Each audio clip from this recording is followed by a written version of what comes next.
tekannya. Baik, sekarang kita masuk topik yang seterusnya, ialah topik tentang takaful ataupun protection. Tadi kita dah bincangkan, yang pertama kita kena tahu kita punya cash flow dalam kewangan kita, iaitu pendapatan tolak perbelanjaan, kita akan dapat surplus lebihan. Dan yang kedua, kita belajar juga tentang net worth, nilai aset bersih kita, iaitu tentang aset dan juga liability. Okey, kita ulang balik. Ini ialah tentang income tolak expenses dapat surplus, dan yang kedua ialah tentang aset dan juga liability. Okey, dua asas dalam perancangan kewangan. Dan tadi juga kita dah bincang tentang saving. Step yang perkara yang seterusnya kita perlu tahu ialah saving. Kita perlu ada 3 bulan gaji. Dan kemudian sekarang kita akan masuk topik yang keempat, iaitu protection. Dan selepas ini kita akan masuk topik tentang investment. Okey, baik. Topik yang kita akan bincangkan sekarang ialah topik tentang protection ataupun perlindungan. Baik, tuan-tuan, dalam kewangan, 3 aspek ini, saving, protection dan juga investment, ini kena jalan seiring. Macam yang dah saya sentuh masa ketika topik tentang cash flow tadi, kita akan peruntukkan saving 10%, protection 10% dan juga investment 10%. Baik. Kenapa kita perlukan protection? Tadi ketika topik tentang saving, kita perlu ada 3 bulan gaji untuk kita survive 3 bulan sekurang-kurangnya sekiranya kita ditimpa musibah, diberhentikan kerja. Baik, apakah musibah selain daripada itu? Musibah yang lebih teruk daripada diberhentikan kerja ada 3 kita panggil. Musibah kita panggil sebagai 3D. Musibah 3D yang kenapa kita perlukan protection. 3D itu ialah, pertama ialah death, kematian. Kedua ialah disable, lumpuh. Dan yang ketiga ialah disease.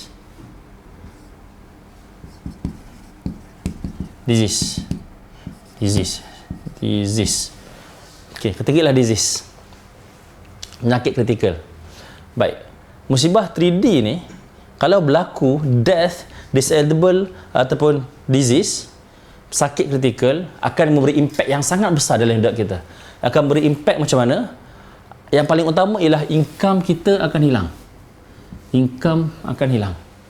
Jadi, apabila income tak ada, contoh berlaku kematian, tak ada income. Lumpuh pun dah tak ada income. Disease pun dah tak ada income. Bila berlaku musibah tersebut, apabila income tidak ada, maka automatic expenses masih lagi perlu berjalan. Automatic surplus akan menjadi negatif. Contohnya kalau sebelum ni gaji 3,000, expenses 2,800 ataupun expenses 2,500, apabila income sudah tidak ada tapi dalam masa sama expenses masih lagi berjalan, maka surplus akan jadi negatif. Ketika itu aset yang sedia ada terpaksa digunakan untuk cover expenses, untuk cover cash flow, untuk gantikan income yang kita telah hilang.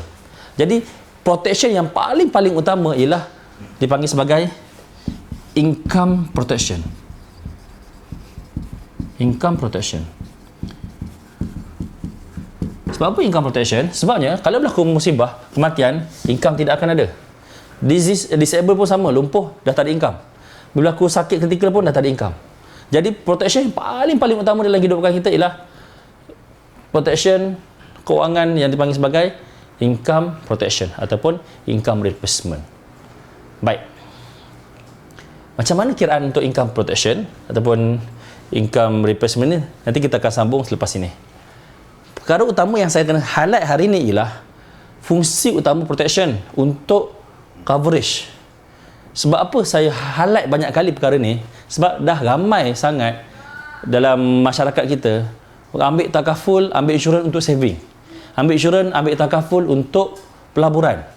Sedangkan statistik menunjukkan bahawa 90%, statistik ini saya dapat daripada LIAM, Life Insurance Association Malaysia, 90% pemegang polisi insurans under coverage. Tak cukup sum cover. Maksudnya apa? Tak cukup coverage untuk income protection. Berapa coverage untuk income protection? At least kena ada 10 tahun gaji. 10 tahun kali dengan income. Mana kata kalau income 100,000 setahun, bermakna 100,000. 100,000 setahun bermakna 1 juta. Nanti kita akan bincangkan lepas pada ni. Baik, saya nak tunjukkan macam mana musibah 3D memberi impact dalam hidup kita. Pertama tentang income. Income dia akan efek. Pertama, akan efek jika berlaku kematian, jika berlaku lumpuh, jika berlaku disease. Baik. Yang kedua ialah lifestyle. Lifestyle. Kalau berlaku kematian dah tak perlu dah lifestyle, dah tak ada dah. Tapi jika berlaku lumpuh, lifestyle masih lagi perlu kekalkan. Makan minum masih lagi perlu ada. Makan minum, kemudian tempat tinggal, pakaian masih lagi perlu ada. Begitu juga kalau berlaku sakit kritikal, makan minum masih lagi perlu ada, tempat tinggal masih lagi perlu ada, pakaian masih lagi perlu ada.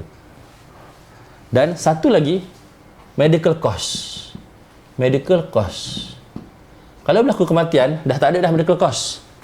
Tapi kalau berlaku disable pun kemungkinan besar dah tak ada dah medical cost. Tapi kalau berlaku disease, kalau berlaku sakit kritikal, kebarangkalian besar medical cost akan bertambah dekat sini. Jadi kena tengok dalam protection 3 aspek penting. Death, disable dengan disease. Sangat penting untuk kita fokuskan. Baik, kita akan sambung selepas ini untuk macam mana kiraan untuk income protection. Okay, saya padam nanti sambung. Boleh macam tu tak? Boleh. So, yang ni berapa minit? Lemak hilang. 6 minit.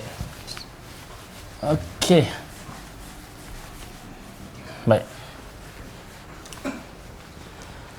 Baik. Okey, kita sambung balik. Kita dah bincangkan tadi macam mana dalam financial kita ada cash flow. Ada cash flow iaitu income tolak expenses dapat surplus, dan juga ada net worth iaitu asset dengan liability. Baik. Apabila berlaku musibah 3D tadi, musibah 3D, death, disease ataupun disable, dia akan memberi impact kepada income. Okey, baik. Sekarang kita nak kira macam mana, berapakah coverage untuk income protection. Dia begini ya tuan-tuan. Okey. Sekarang ni setiap orang akan ada income. Akan ada income. Income ni datang daripada mana? Datang daripada kerja. Daripada kerja. Income inilah yang digunakan untuk cover expenses. Untuk bayar duit rumah, bayar duit api, bayar untuk makan minum, sekolah anak, untuk bagi pada parent, untuk bergerak sana sini dan sebagainya. Income ini digunakan. Tetapi apabila berlaku musibah 3D, akan memberi impact kepada kerja. Dah tak boleh nak bekerja. Betul? Dah tak ada kerja. Apabila dah tak boleh nak bekerja, maka dia akan memberi impact kepada income. Dah tidak ada income. Bila tidak ada income, expenses masih lagi perlu diteruskan, maka surplus akan jadi negatif. Baik. Sebagai contoh, kalau selama ni income 3,000, income 3,000 tolak dengan expenses katakanlah 2,500. Kalau selama ni surplus RM500 sebulan, tiba-tiba berlaku musibah 3D tadi, sama ada kematian, lumpuh ataupun sakit kritikal, income tadi dah tak ada, 3,000. Jadi kosong. Kemudian kosong tolak 2,500. Sebab apa tolak 2,500? 2,500 ni ialah lifestyle, masih lagi perlu teruskan. Masih lagi perlu bayar sekolah anak, masih lagi perlu makan minum, masih lagi perlu bayar duit kereta, duit rumah dan sebagainya. Jadi bila 2,500 ni kosong tolak 2,500, maka dia akan jadi negatif. Daripada 500 jadi negatif 2,000. Dia memberi impact kepada financial, pada cash flow. Baik.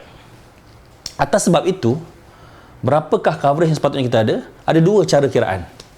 Yang pertama, kiraan pertama, seseorang perlukan satu modal,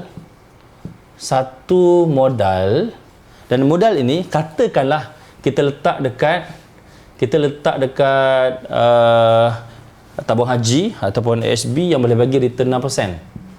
6%. Setiap tahun dapat bagi jumlah yang sama dengan setahun income. Kalau income sebulan 3,000, 3,000 kali dengan 12 dapat 36,000. Jadi jumlah kat sini ialah 36,000. 36,000. Okey. Soalannya ialah berapakah capital modal yang kita perlukan untuk dapatkan tiap-tiap tahun 36,000 dengan dapat daripada dividen ataupun bonus daripada tabung haji 6%. Jadi kita kira secara manual. Kita kira kiraan ini 36,000 bahagi dengan 6%. Jadi kita akan dapat jumlah yang diperlukan ialah 600,000. Mana kata apa? Kalau seseorang itu ada 600,000 dan 600,000 ini kita letak dekat tabung haji, tabung haji boleh bagi return 6%, maka tiap-tiap tahun dia akan dapat secara pasif 36,000. Makna kata, kalau kita ada 600,000 dalam tabung haji, kita dah boleh berhenti kerja dengan 36,000 passive income untuk gantikan income kita. Maknanya, kalau kita ada coverage sebanyak ini, takaful sebanyak ini yang kita dapat selepas berlaku musibah kematian ataupun lumpuh ataupun sakit kritikal, maka inilah jumlah yang minimum sepatut kita letakkan dalam tabung haji, dan tiap-tiap tahun kita akan dapat 36,000 ni. Itu maksudnya. Itu kaedah yang pertama. Kaedah yang kedua lebih mudah. Kita ambil saja gaji setahun tadi, 3,000 gaji bulanan kali dengan 12 dapat gaji setahun 36,000. Maka 36,000 ni kita kali sahaja dengan 10, dapat 360,000. Apa maknanya? Maknanya dengan kaedah yang kedua, 360,000 ini boleh bertahan sekurang-kurangnya 10 tahun gaji. Kalau selama ni gaji dia dapat daripada pekerjaan dan selepas berlaku kematian atau lumpuh ataupun sakit kritikal dah tak mampu lagi nak bekerja, dengan coverage sebanyak 360,000 boleh gantikan income yang hilang akibat musibah tadi. Itulah dipanggil sebagai income protection. Income protection. Untuk gantikan income sebanyak 10 tahun gaji sekurang-kurangnya. Baik. Berapa banyak peruntukan yang kita bayar? Selalunya saya akan cadangkan daripada gaji bulanan tadi, hanya peruntukan sekitar 5 ke 6% saja. 5 ke 6% saja untuk peruntukan untuk bayar caruman untuk dapat coverage banyak ni. Ini sesuai untuk orang yang berusia bawah pada 35 tahun. Contohnya, gaji 3,000, kalau 5%, RM150 saja. RM150 saja sebulan untuk dapat coverage sebanyak RM360,000. Untuk dapat coverage RM360,000 untuk kematian, untuk lumpuh dan untuk sakit kritikal. Baik, sekian. Terima kasih.